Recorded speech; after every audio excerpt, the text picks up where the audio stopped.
crime, which is the first. Well, the fact we'll be here all week. The fact that you're right there in the Renaissance Center, and they're allowing the media to come in and cover this as it develops is pretty interesting. And thank you for bringing us the story. Yeah, Jeff. Interesting, Thanks, particularly Liz. when you see the Saabs and the Hummers that they haven't yet removed from there. Sure. Well, joining us now for more on the future, General Motors is turnaround executive and author of Win One for the Shareholders, Al Angrisani. Good to see you, Al. Thanks for being here. Appreciate it. Thank you for the book, too. My pleasure. Liz and I both got a copy. All right, what's there for the UAW not to like? They get either 17% or 39%, according to one story, for essentially just turning over what they have now, and where shareholders and debt holders are stuck with practically zero. So the government would own 50%, UAW would own anywhere from 17 to 39%.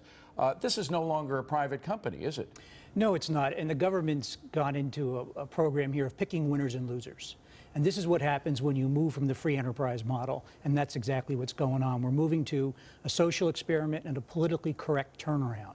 Do you think that that's what should have happened? Do you think that an outright bankruptcy was really the answer, and that would be an opportunity to restructure a company that was really barreling toward a horrible situation because it had a bad business model?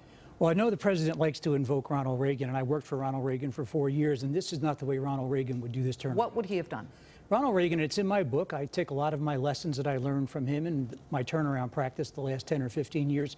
Ronald Reagan would have broken these companies up into 4 or 5 entrepreneurial profit and loss centers. He would have put managers in charge of each of them and said, listen, go show me a plan to turn that $2,000 or $3,000 you're losing for each car into a $2,000 or $3,000 profit. Solve the problem at the lowest common denominator.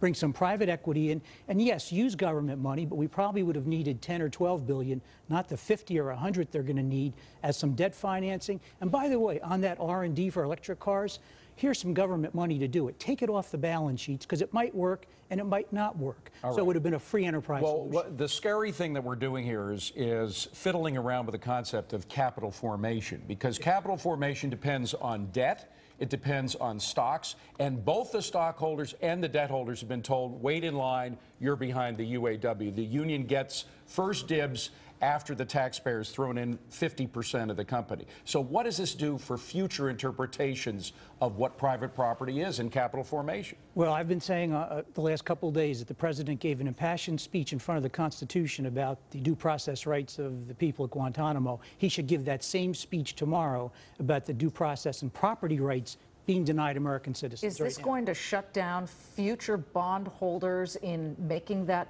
bid, that jump in there, to taking that risk? I mean, I'm looking at this, and if I'm somebody who was apt to become a bondholder in any company, I might be really nervous about that going forward. Well, 63% of Americans are either bondholders or shareholders, or both. More Americans own shares and bonds than vote.